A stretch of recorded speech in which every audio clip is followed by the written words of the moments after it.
Más que en dar gusto a Marta, pensé en la necesidad de mentir en la que se vería Marta para explicar a sus padres el origen de esas rosas. Nuestro proyecto, desde que nos encontráramos por primera vez, de ir a una academia de dibujo, la mentira del teléfono que ella volvería a repetir esa noche a sus padres, mentira a la que ahora se le añadirían esas rosas, me colmaban de favores más dulces incluso que el de un beso, porque, habiendo con frecuencia besado, sin gran placer, los labios de otras niñas de corta edad, y olvidando que ello sucedía porque no las amaba, el deseo de los labios de Marta apenas me llamaba, mientras que una tal complicidad me hubiera sido, hasta ese día, desconocida. Marta salió de correos, radiante, después de su primera mentira. Di al chofer la dirección de un bar de la calle Danu. Se extasiaba, como una pensionista, de la ropa blanca del barman, la gracia con la que sacudía los cubiletes de plata, de los nombres extraños o poéticos de las mezclas. Ella aspiraba de vez en cuando el olor de las rosas y se prometía hacerles una acuarela que me daría en recuerdo de ese día. Le pedí que me dejara ver una fotografía de su prometido. Lo encontré muy guapo. Sintiendo ya la importancia que ella parecía dar a mis opiniones, llegué incluso a cometer la hipocresía de decirle que era muy bello, pero de aspecto poco convencido, para darle a pensar que lo decía por cortesía, lo que, según mi opinión, debía arrojar una suerte de conflicto al espíritu de Marta y, de paso, hacerme ganar su reconocimiento. Pero, por la tarde, fue preciso pensar en el motivo de su viaje. Marta no conocía bien a su prometido, quien le había dado libertad total para elegir el mobiliario. Pero su madre quería acompañarla a toda costa. Marta, al fin, prometiéndole que no cometería ninguna locura, había conseguido venir sola. Ese día, precisamente, tenía que elegir los muebles para el dormitorio. A pesar de que le había prometido no mostrar ni agrado ni desagrado extremo a ninguna de las palabras de Marta, tuve que hacer un gran esfuerzo para continuar la marcha sobre el boulevard a un paso tranquilo, que poco tenía que ver en ese momento con el ritmo de los latidos de mi corazón. Esta obligación de acompañar a Marta se me aparecía como una desgracia. Tenía que ayudarla a elegir una habitación para ella y para otro. Luego, entreví la posibilidad de elegir una habitación para Marta y para mí. Me había olvidado tan rápido de su prometido que al cabo de un cuarto de hora de caminata me hubiera sorprendido el recordar que, en esa habitación, otra persona dormiría junto a ella. A su prometido le gustaba el estilo Luis XV. El mal gusto de Marta era otro. Ella hubiera preferido más bien el estilo japonés. Pensé que tenía que combatir a uno y a otro. Había que ser el más rápido. A la mínima palabra de Marta, adivinaba qué es lo que la tentaba, con lo cual tenía que proponerle lo contrario, que por cierto poco o nada me complacía, a fin de aparentar más tarde que cedía a sus caprichos, cuando abandonaba un mueble por otro, que era menos dañino a la vista. Murmuraba: ¿el que quería una habitación rosa?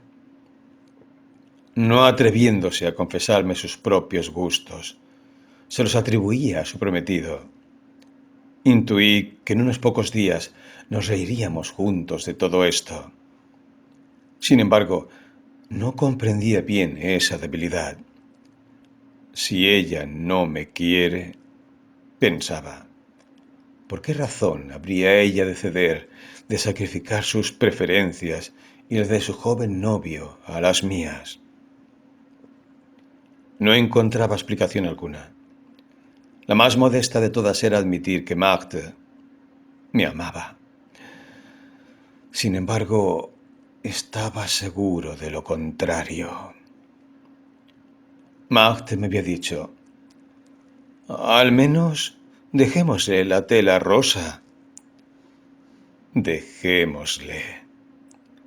Solo por esa palabra estuve a punto de claudicar, pero dejarle la tela rosa equivalía a abandonarlo todo. Hice ver a Magde cuánto iban a estropear esos muros de color de rosa, los rústicos muebles que habíamos elegido. Y reculando todavía ante el escándalo, le aconsejé decorar los muros de su habitación con cal.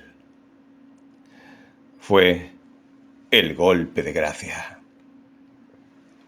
Durante todo el día había acosado tanto a Magde que lo recibió sin rebelarse. Se contentó con decir: en efecto, tiene razón. Al final de un día matador, me felicité por los avances conseguidos. Habían conseguido transformar, mueble a mueble, este matrimonio por amor, o mejor, por capricho, en un matrimonio de conveniencia. ¿Y cómo? Puesto que ya no había sitio para la razón, no hallando uno en el otro más que las ventajas que ofrece un matrimonio por amor. Cuando nos separamos, aquella noche, en lugar de evitar en los sucesivos mis consejos, me pidió que le ayudara durante los próximos días a elegir el resto de los muebles. Yo así se lo prometí, pero con la condición de que no se lo diría jamás a su prometido, porque la única razón que podría a la larga hacerle admitir estos muebles, si es que estaba enamorado de Magde, era pensar que todo había salido de ella, de su propia voluntad, que habría de llegar a ser la de ambos. Cuando regresé a casa, creí leer en el rostro de mi padre que había tenido ya noticia de mi escapada. Naturalmente, no sabía nada. ¿Cómo podía saberlo? Bah, ya se acostumbrará sin problemas a esta habitación, había dicho Magde. Al acostarme, me decía una y otra vez que si ella soñaba con su matrimonio antes de ir a dormir, debía, esa noche, hacerlo de un modo distinto al de los días precedentes.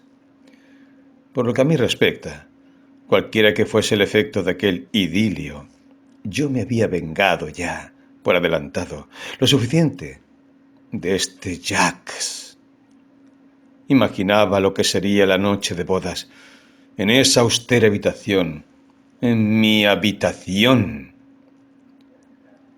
A la mañana siguiente, aceché en la calle al cartero que debía traer una carta del colegio. La cogí, me la metí al bolsillo y arrojé las otras al buzón de nuestra verja. Procedimiento demasiado sencillo como para no utilizarlo siempre. Faltar a clase quería decir, según yo lo veía, estar enamorado de Magde. Me equivocaba. Magde no era más que el pretexto de mis chicarras. Y la prueba es que tras haber degustado en compañía de Magde los encantos de la libertad, quise degustarlos yo solo y más tarde ganarme algunos adeptos. La libertad se convirtió para mí en una droga. El año escolar tocaba a su fin y veía con terror que mi holgazanería iba a quedar impune, puesto que mi deseo era ser expulsado del colegio. Un drama, en fin, que tachonaría ese período. A fuerza de vivir con las mismas ideas, de no ver más que una cosa, si se la mira con ardor, no se llega uno a dar cuenta del crimen que conllevan esos deseos.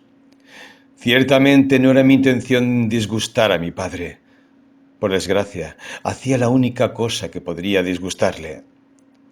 Las clases siempre habían sido un suplicio para mí. Marthe y la libertad habían acabado por hacérmelas del todo insoportables. Me daba cuenta de que, si cada vez apreciaba menos a René, era simplemente porque me recordaba alguna cosa del colegio. Sufría, y ese mismo temor me volvía psíquicamente enfermo ante la idea de encontrarme, al año siguiente, en la necedad de mis condiscípulos. Para desgracia de René, le había hecho partícipe en demasiadas ocasiones de mi propio vicio. Así que, cuando, menos hábil que yo, me anunció que había sido expulsado de Henri IV, creí estarlo también yo. Tenía que decírselo a mi padre porque sabía que él preferiría que se lo dijera yo mismo, en vez de aguardar a recibir la carta del subdirector. Carta demasiado grave como para ser hurtada. Estábamos a miércoles. Al día siguiente, día de fiesta, aguardé a que mi padre fuera a París para prevenir a mi madre. La perspectiva de 4 días de problemas en sus cosas le alarmó más que la propia noticia. Luego fui a pasear junto al Marne, en donde Marthe me había dicho que tal vez nos encontraríamos. No la vi. Por suerte. Mi amor hubiera adquirido en ese momento una energía negativa, de manera que hubiera podido darme fuerzas para luchar contra mi padre, mientras que al estallar la tormenta, luego de un día vacío, lleno de tristeza, regresé con la cabeza gacha, tal y como convenía. Ya lo sabe. Me pasé por el jardín, aguardando a que mi padre me llamara. Mis hermanas jugaban en silencio. Habían adivinado algo. Uno de mis hermanos, bastante excitado por la tormenta, me dijo que fuera a la habitación en donde mi padre me esperaba.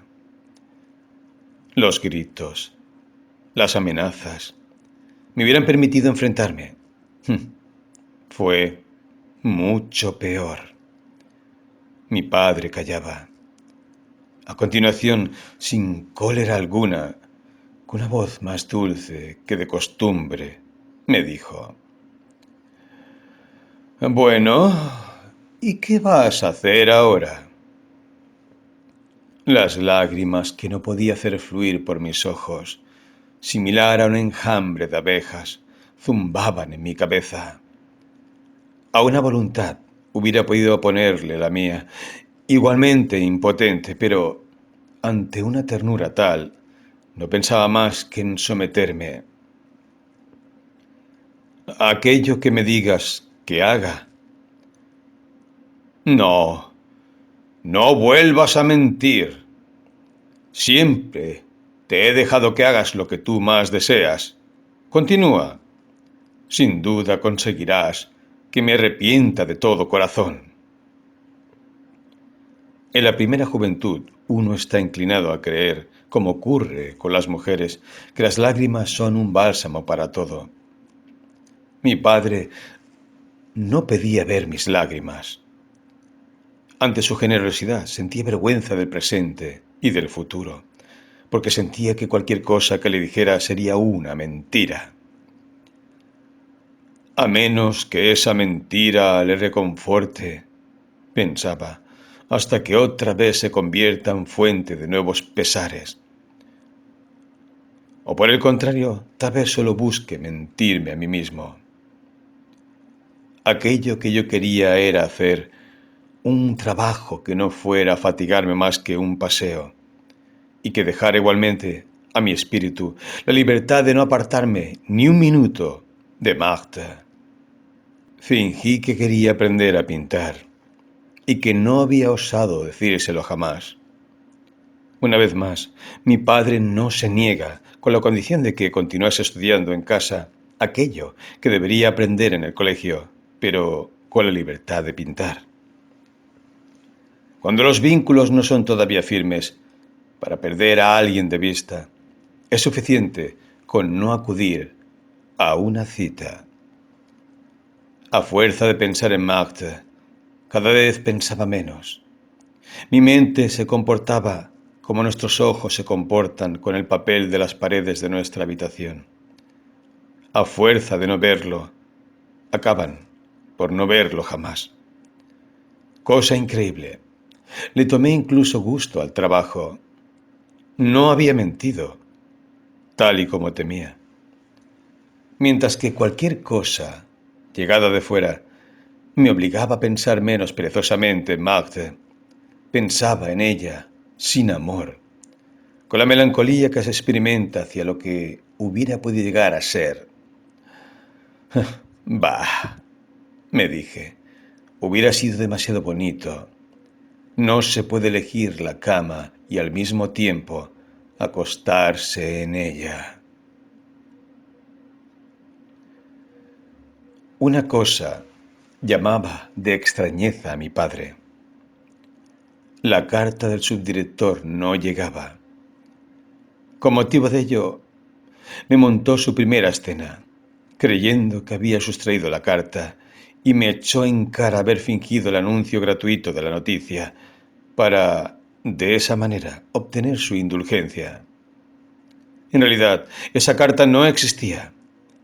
Creía que estaba expulsado del colegio, pero me equivocaba. Tampoco mi padre comprendió nada cuando al comienzo de las vacaciones recibimos una carta del director. Preguntaba si estaba enfermo y si sería necesario inscribirme para el año que viene.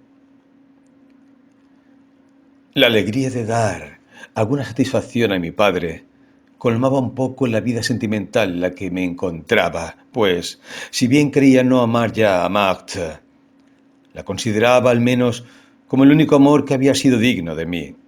Es decir, que todavía la seguía queriendo. En tales disposiciones de ánimo me hallaba cuando, a finales de septiembre, un mes después de haber recibido una carta invitación de su boda, encontré, al regresar a casa, una invitación de Magda que comenzaba con estas líneas.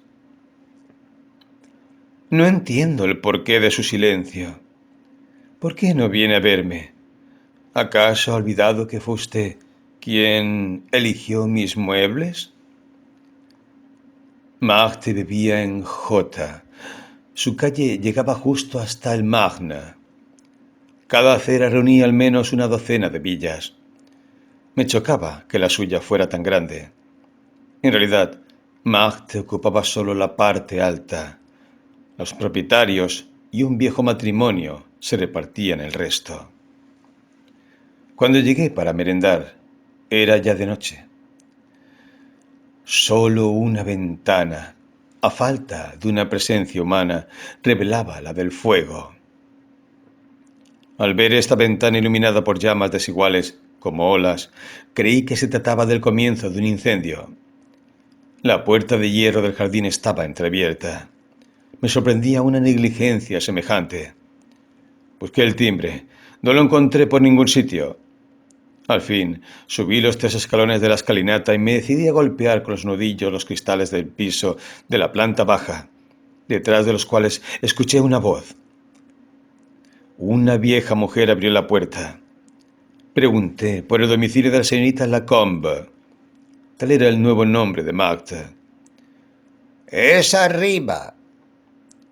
Subí las escaleras oscuras, tropezando, dándome golpes y temiendo que hubiera sucedido alguna desgracia.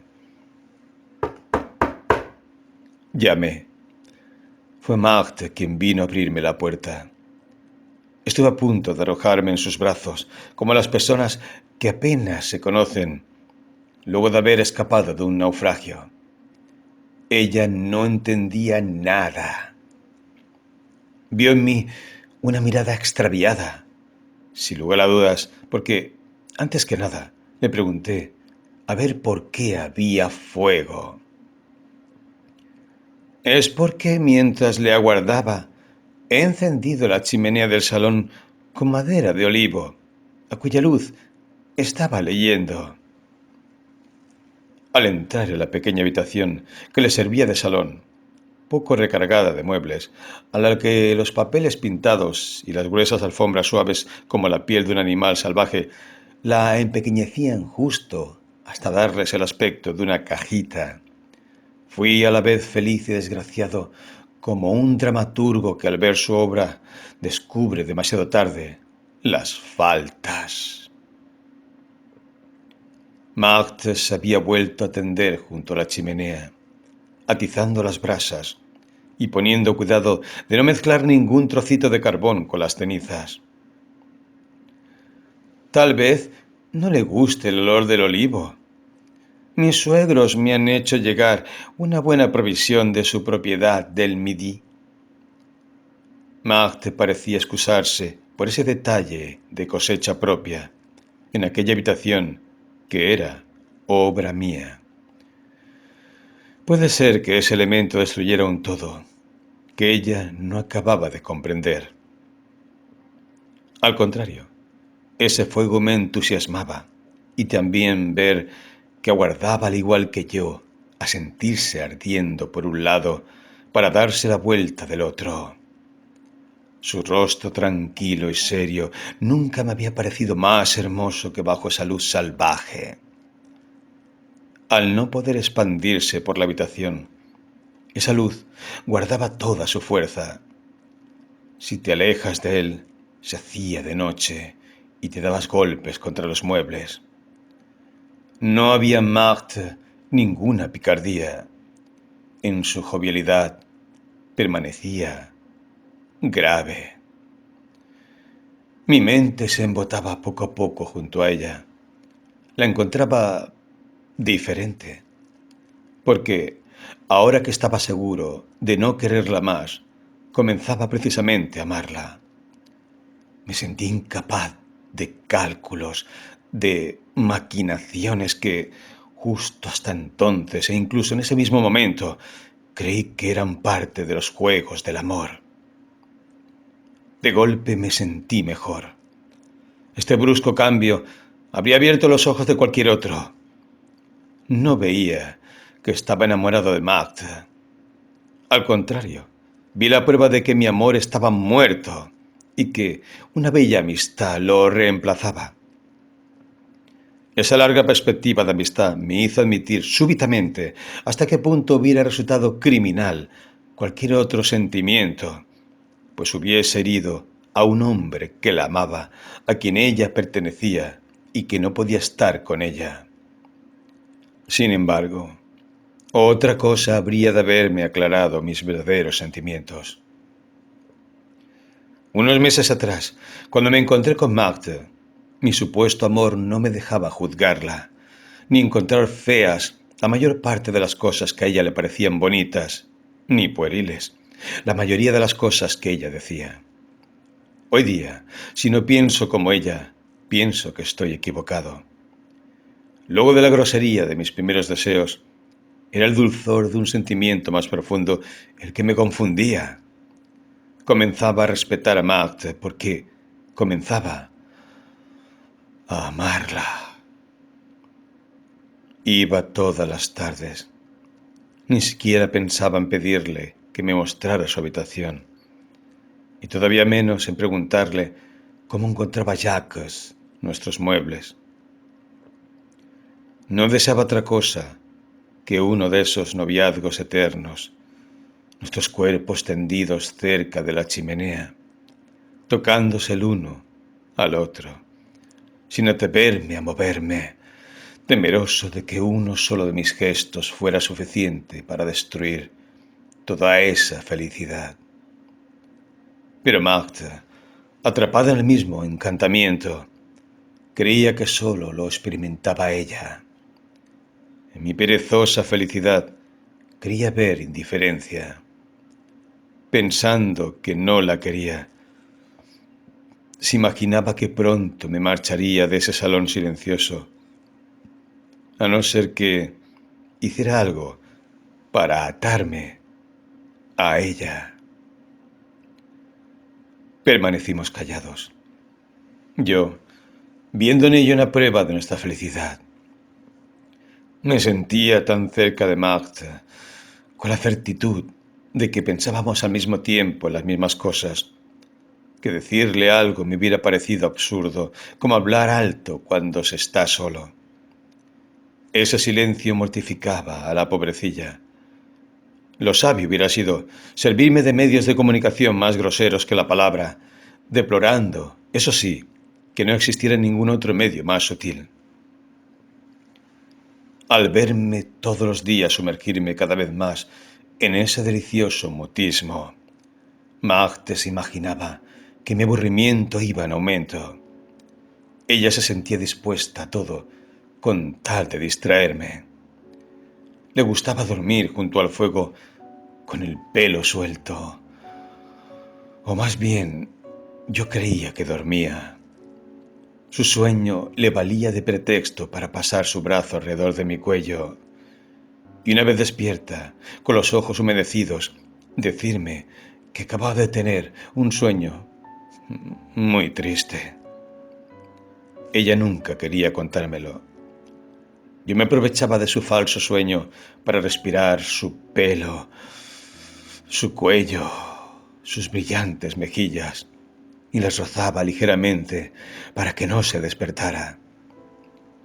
Caricias todas que no son, tal y como se cree, la moneda pequeña del amor, sino al contrario, la más valiosa y a las que solo la pasión puede recurrir. Yo, por mi parte, las consideraba permitidas por razones de amistad. Sin embargo, comenzaba a desesperarme seriamente al ver que solo el amor nos da privilegio sobre una mujer. Bien podría pasarme sin amor, solía pensar, pero jamás podría resignarme a no tener ningún derecho sobre Magda. Y para tenerlo, estaba asimismo decidido al amor, a pesar de que lo deploraba. Deseaba Magda y no lo comprendía. Cuando ella dormía así, su cabeza apoyada contra uno de mis brazos, me inclinaba sobre ella para ver su rostro rodeado de llamas. Era jugar con fuego. Un día que me aproximé demasiado, aunque sin que mi rostro llegara a tocar el suyo, fue como si me hubiera convertido en la aguja que traspasa en 1 milímetro la zona prohibida, pero que pertenece ya para entonces al imán. ¿Es culpa de la aguja o del imán? Es así que sentí mis labios contra los suyos. Ella cerraba todavía los ojos, pero visiblemente como quien no está dormido. La abracé, estupefacto de mi audacia, cuando en realidad era ella quien, al tiempo que yo acercaba mi rostro, había traído mi cabeza hacia su boca. Sus 2 manos se agarraron a mi cuello. No se hubieran agarrado con menos furia en un naufragio, y no sabía bien si quería yo que la salvara o que me ahogara con ella.